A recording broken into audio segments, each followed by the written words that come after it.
네, 오늘은 히브리서 11장 11절 12절 말씀을 통해서 하나님께서 주시는 교훈들 같이 한번 생각해 보려고 합니다. 목사님이 본문 한번 읽어볼게요. 믿음으로 사라 자신도 나이가 많아 단산하였으나 잉태할 수 있는 힘을 얻었으니 이는 약속하신 이를 미쁘신 줄 알았습니다. 이러므로 죽은 자와 같은 한 사람으로 말미암아 하늘의 허다한 별과 또 해변의 무수한 모래와 같이 많은 후손이 생육하였느니라. 아멘. 이것은 하나님의 말씀입니다. 우리가 지금 믿음으로 산다는 것이 무엇인가에 대해서 계속 말씀을 나누고 있어요. 여러분, 그리스도인이 믿는 것이 무엇입니까? 그리스도인이 믿는 것의 가장 핵심이 무엇이냐라고 이야기하면 사도신경이죠. 사도신경의 믿음은 크게 네 가지예요. 첫 번째는 하나님, 두 번째는 예수님, 세 번째는 성령님, 그리고 네 번째는 기타 등등 우리가 믿는 믿음의 핵심이죠. 그렇다면 이런 믿음을 가지고 있는 사람들의 삶의 구체적인 모습이 무엇입니까? 라고 이야기할 때 히브리서 11장입니다. 히브리서 11장은 구약의 믿음의 선배들을 한 명 한 명 예를 들면서 믿음으로 산다는 것이 무엇인지를 구체적으로 설명을 하고 있어요. 특별히 오늘 본문의 주인공은 사라입니다. 아브라함의 아내였던 사라를 통해서 믿음으로 산다는 것이 무엇인지 오늘 본문을 통해서 같이 한번 생각을 해보려고 합니다. 우리가 오늘 본문을 통해서 생각할 수 있는 믿음으로 산다는 것의 모습은요, 하나님의 약속을 신뢰하고 그 약속의 근거에서 살아가는 것입니다 하는 거예요. 우리 11절 말씀인데요. 11절 말씀 다시 한번 읽어볼게요. 믿음으로 사라 자신도 나이가 많아 단선하였으나 잉태할 수 있는 힘을 얻었으니 이는 약속하신 이를 미쁘신 줄 알았습니다. 그 11절 하반절에 보면 약속이라는 단어가 나오잖아요. 창세기를 배경으로 하는데요. 하나님께서 그 사라에게 아들을 낳으실 것이다 라는 약속을 의미합니다. 그러니까 사라에게는, 아브라함과 사라에게는 자손이 없었거든요. 그런데 어느 날 하나님께서는 사라에게 네가 아들을 낳게 될 거야 라고 약속을 하셨다는 거죠. 미쁘신이라는 단어가 있는데요. 약속을 지키신다, 신뢰할 수 있다 정도의 의미예요. 그리고 알았다라는 동사가 있는데 알았다라는 의미보다는 믿었다, 확신했다 라는 정도의 의미가 훨씬 더 정확할 것 같아요. 그러면 결국 이 파란 줄의 의미는 이거예요. 하나님께서는 사라에게 아들을 낳을 것이라고 약속하셨는데 사라는 하나님께서 그 약속을 반드시 이루실 것이라는 것을 확신했다. 이것이 바로 믿음이고, 그리고 이것의 근거에서 살아가는 것이 바로 믿음을 통해서 살아가는 것이다 하는 겁니다. 이 오늘 본문의 첫 번째 교훈이에요. 사라라는 우리 믿음의 선배를 통해서 우리가 알 수 있는 믿음으로 사는 것의 삶이란 하나님의 약속하셨을 때 그 약속이 반드시 이루어질 것을 확신하고 그 약속의 근거에서 살아가는 것, 그것이 바로 믿음으로 사는 것입니다 하는 거예요. 여러분 봐요. 성경에는 많은 약속들이 있어요. 기도 응답의 약속이 있고, 하나님의 인도하심의 약속이 있고, 천국의 상급들에 대한, 그리고 지옥의 형벌들에 대한 약속들, 이외에도 수많은 약속들이 성경에는 있습니다. 근데 믿음이 없는 사람들은 그 성경의 약속들을 믿지 않아요. 그리고 그 약속의 근거에서 살아가지도 않습니다. 그러나 믿음이 있다는 것은 무엇입니까? 그리고 믿음으로 살아간다는 것은 무엇입니까? 성경에서 말씀하고 있는 그 약속이 사실이라는 것을 믿고, 그리고 하나님께서 그 약속을 반드시 이루실 것이라는 것을 믿고 그 믿음의 근거에서 살아가는 것, 그것이 바로 믿음으로 살아가는 삶인 것이죠. 그래요, 여러분. 성경은 약속의 책이에요. 성경에는 곳곳에서 성도를 향한 하나님의 약속들이 있습니다. 무엇보다도 우리가 기도할 때 하나님께서 그 기도에 응답하실 것을 약속하시고, 그리고 하나님께서 우리의 삶들을 인도하실 것을 약속하시고, 그리고 우리가 이 땅에서 하나님을 섬기면서 살아갈 때 천국에서 많은 상급들을 주실 것들을 약속해요. 오늘 우리가 그 약속을 믿고, 그리고 단지 믿을 뿐만이 아니라 그 약속의 근거에서 살아갈 수 있는 저와 여러분이 될 수 있었으면 좋겠습니다. 본문을 통해서 믿음으로 산다는 것의 두 번째 의미가 있는데요. 믿음으로 산다는 것의 두 번째 의미는 하나님께서 약속하셨을 때 그 약속이 불가능해 보인다고 할지라도 그럼에도 불구하고 하나님의 약속을 신뢰하는 것, 그것이 바로 믿음으로 살아간다는 말씀이 두 번째 의미예요. 다시 한번 해볼게요. 우리가 믿음으로 산다는 것은 하나님의 약속을 신뢰하는 것이라고 했어요. 그런데 그것뿐만이 아니라 때로는 하나님의 약속이 오늘 우리의 삶들 속에서 실현되는 것이 불가능해 보인다고 할지라도 그 약속을 신뢰하고 그 약속의 근거에서 살아가는 것, 그것이 바로 믿음으로 사는 겁니다. 하나님께서 사라에게 아들을 약속하셨는데요. 사라의 입장에서 그 하나님의 약속은 매우 불가능해 보였습니다. 왜냐하면 11절 전반절에 보면 이러잖아요. 믿음으로 사라 자신도 나이가 많아 단산하였으나, 이렇게 이야기를 해요. 나이가 많다는 것은 사라가 하나님의 약속을 들었을 때가 90살 전후의 나이였을 거라고 추측을 합니다. 그러니까 사라는 하나님께서 아들을 주신다고 하는데 나이가 90살이라는 거예요. 그리고 그 결과 어떻게 됐어요? 단산하였다라는 거죠. 그러니까 더 이상 너무 당연한 얘기지만 몸이 난자를 만들어내지 못하기 때문에 아이를 가질 수 없는 상황이었다는 거예요. 하나님께서는 분명히 약속을 주셨지만 사라의 실제의 삶들을 본다면 그 약속이 이루어지는 것이 너무나도 불가능한 상황이었다는 것이죠. 그때 사라는 두 가지를 선택할 수 있었을 거예요. 첫 번째는 자신의 상황 때문에 하나님의 약속을 믿지 못하는 것. 아니, 하나님께서 약속을 하셨지만 자기의 나이가 90이고 더 이상 아이를 가질 수 없다는 것을 알기에 하나님의 약속을 신뢰하지 않는 것이죠. 두 번째 선택이 있었습니다. 무엇입니까? 하나님의 약속 때문에 자신의 부정적인 상황을 넘어서 하나님을 약속을 믿고 신뢰하는 것이죠. 그때 사라가 선택한 것이 무엇이었습니까? 자신의 부정적인 환경 때문에 하나님의 약속을 의심하는 것이 아니라 하나님이 약속하셨기 때문에 자기 자신의 부정적인 환경을 넘어서 하나님의 약속을 신뢰했던 것이죠. 이것이 오늘 우리가 사라를 통해서 알 수 있는 믿음으로 사는 삶의 두 번째 모습입니다. 그것이 바로 무엇입니까? 부정적인 삶, 나의 삶들 속에서 부정적인 상황이라고 할지라도 하나님께서 약속하셨다면 그 약속이 이루어질 것을 믿고 신뢰하는 것, 그것이 바로 믿음으로 산다는 것이죠.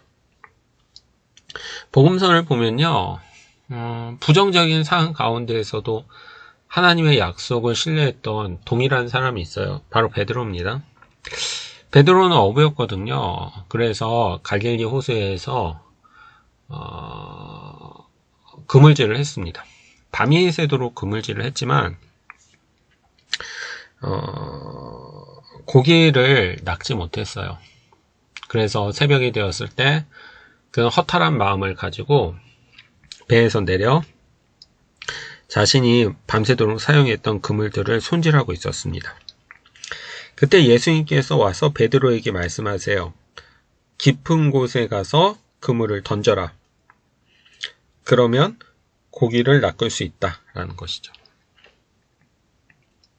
예수님께서 이렇게 베드로에게 말씀하셨지만 베드로의 생각에는 거의 불가능한 예수님의 약속이었어요. 왜냐하면 밤새도록 그물을 던졌었거든요.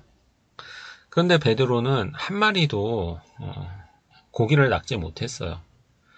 그런데 예수님께서 지금 다시 나가서 그물을 던지면 고기를 낚을 수 있다라고 말씀하시는 것이죠. 베드로에게는 이미 부정적인 경험이 있었기 때문에 예수님의 말씀을 신뢰하는 것은 쉽지 않았습니다.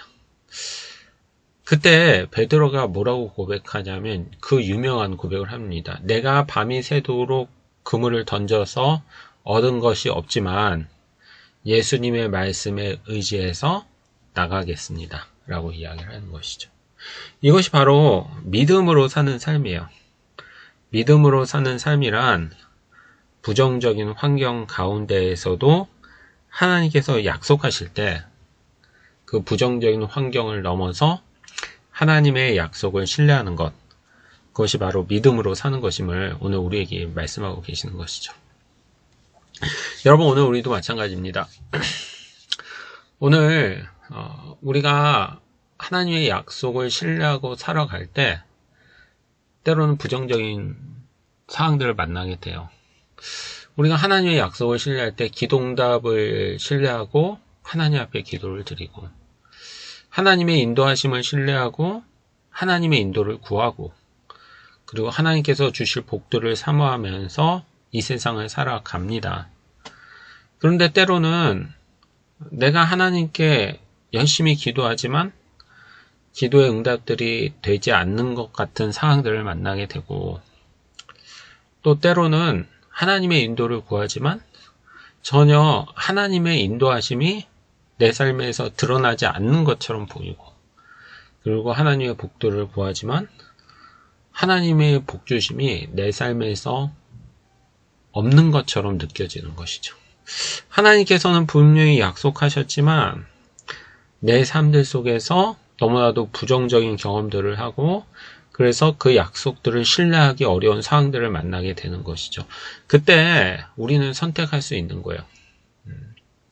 내 부정적인 상황들 때문에 하나님의 약속을 의심할 수 있고 그리고 반대로는 내가 부정적인 상황임에도 불구하고 끝까지 하나님의 약속을 신뢰하고 그 약속을 의지하면서 그 약속을 따라가는 것이죠.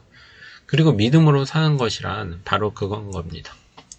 여러분 오늘 우리는 어때요? 우리가 혹시 믿음으로 삶을 시작했지만 삶에서 여러 부정적인 상황들 때문에 그 믿음으로 살아가는 것들을 포기하고 있지는 않습니까? 내 삶의 기도의 제목들을 가지고 기도했지만 기도가 이루어지지 않기 때문에 기도를 포기하고 있거나 하나님의 복주심을 간구하면서 살아가고 있지만 하나님의 복들이 내 삶에서 주어지지 않기 때문에 포기하고 있다면 아니에요. 그렇지 않습니다. 그때야말로 우리가 더 하나님을 신뢰하고 의지해야 될 때입니다. 하나님은 약속을 이루신 분이라는 것을 신뢰하는 것. 그래서 부정적인 상황에서도 그 약속을 잃어버리지 않고 그 약속에 근거해서 살아가는 것. 그것이 바로 오늘 사라가 우리에게 해주는 믿음으로 사는 삶의 모습이에요. 오늘 우리가 우리의 삶의 모습들을 다시 한번 점검하고 사라를 본받아서 믿음으로 살아갈 수 있는 저와 여러분이 될 수 있었으면 좋겠습니다. 꿈을 통해서 세 번째로 생각하고 싶은 교훈은요. 믿음의 결과예요. 사라는 믿음의 근거에서 하나님의 약속을 신뢰했고 그리고 그 약속에 근거해서 살았습니다. 그렇다면 그 삶의 결과가 무엇인가 하는 것이죠. 12절 말씀입니다. 이러므로 죽은 자와 같은 한 사람으로 말미암아 하늘의 허다한 별과 또 해변의 무수한 모래같이 많은 후손이 생육하였느니라. 아멘.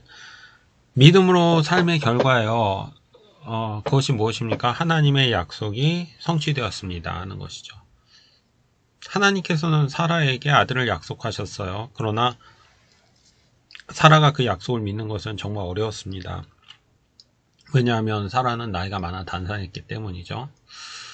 그러나 사라는 믿음이 있었기 때문에 하나님의 약속을 믿었고 그 믿음의 근거에서 살았습니다. 그리고 그 결과 아들을 갖게 된 것이죠. 하나님께서 약속한 것이 성취되는 것을 경험하는 것입니다. 뿐만 아니라 12절은요. 그 하나님의 약속이 얼마나 풍성하게 성취되었는가를 말씀하고 계세요. 하나님께서는 아들을 약속하셨는데 그 하나의 아들로 끝난 것이 아니라 그 아들을 통해서 하늘의 허다한 별과 해변의 무수한 모래와 같이 많은 후손이 생겼다는 것이죠. 그러니까 사라는 아브라함 하나를 낳았지만 아브라함을 통해서 이스라엘의 수많은 민족들이 시작되는 그 시작이 되었다는 거예요. 하나님께서는 약속을 성취하실 뿐만 아니라 그것이 얼마나 풍성하게 성취되는지를 보여주는 것입니다. 본문을 통해서 마지막으로 생각하고 싶은 교훈이 바로 이거예요. 하나님께서 우리가 믿음으로 살아갈 때 그 믿음으로 사는 삶의 결과는 약속의 성취를 경험하게 되는 것입니다. 하는 것이죠. 우리가 바로 두 번째 교훈에서 베드로를 생각했었잖아요. 베드로는 자신의 밤이 새도록 수고했지만 고기를 못 잡았어요. 그러나 주의 말씀에 의지해서 다시 고기를 잡으러 갔습니다. 그때 베드로의 결과가 무엇이었습니까? 성경은 그물이 찢어질 정도로 고기를 잡았다라고 말씀을 하고 있어요. 무슨 말이에요? 하나님의 약속을 믿고 살 때 그 약속이 성취되는 것을 경험할 수 있습니다. 하는 것이죠. 마지막으로 정형하고 마칠게요. 여러분 오늘도 마찬가지예요. 오늘 우리가 성경이 우리에게 약속하는 것이 무엇입니까? 기도의 응답을 약속하고 하나님의 인도하심을 약속하고 하나님의 복주심들을 약속해요. 그러나 우리의 삶들 속에서 우리의 기도가 응답되지 않는 것 같고 하나님의 복주심이 없는 것 같고 하나님의 인도하심이 없는 것 같이 느껴질 때가 있어요. 그러나 그럼에도 불구하고 우리가 하나님의 약속을 신뢰하고 그 약속의 근거에서 이 땅을 살아갈 때 결국에는 우리의 기도가 응답이 되고 결국에는 하나님의 인도하심들을 경험하게 되고 결국에는 하나님의 복주심들을 경험할 수 있음, 그것에 대해서 이야기하는 것이죠. 그러므로 여러분 오늘 우리가 하나님의 약속을 믿을 수 있기를 바라겠습니다. 그리고 하나님의 약속을 믿되 끝까지 믿을 수 있기를 바라겠습니다. 그래서 결국에는 그 약속을 믿는 자에게 하나님께서 주시는 많은 복들을 경험할 수 있는 저와 여러분이 될 수 있었으면 좋겠어요. 같이 한번 기도할까요? 하나님 감사합니다. 오늘 사라를 통해서 믿음으로 산다는 것이 무엇인지를 같이 한번 생각해 보았습니다. 믿음으로 산다는 건 무엇보다도 하나님의 약속을 믿고 그 약속의 근거에서 살아가는 것임을 알게 되었습니다. 하나님께서 우리의 기도에 응답하신다는 것, 삶을 인도하신다는 것, 그리고 믿는 자에게 복 주신다는 것을 믿고 그 믿음의 근거에서 살아갈 수 있도록 도와주시옵소서. 뿐만 아니라 때로는 우리의 현실이 부정적인 순간에도 하나님의 약속을 붙잡기를 원합니다. 나의 상황들이 도저히 기도가 응답되지 않고 하나님의 인도하심이 보이지 않고 하나님의 복주시 없는 것 같은 그 상황일지라도 끝까지 하나님을 붙들게 하셔서 그리고 그 결과 하나님께서 약속을 반드시 이루시는 분임을 우리가 삶으로 경험할 수 있도록 주께서 복을 내려 주시옵소서. 특별히 우리 기말고사 지나고 있는 가운데 있습니다. 우리 아이들에게 집중력도 허락하여 주시고 그리고 암기력들도 허락하여 주시고 체력도 허락하여 주셔서 최선을 다하게 하시고 그리고 그 결과 좋은 열매들이 삶에서 맺혀질 수 있도록 주께서 도와주시옵소서. 감사합니다. 모든 말씀 예수님의 이름으로 기도드렸습니다. 아멘.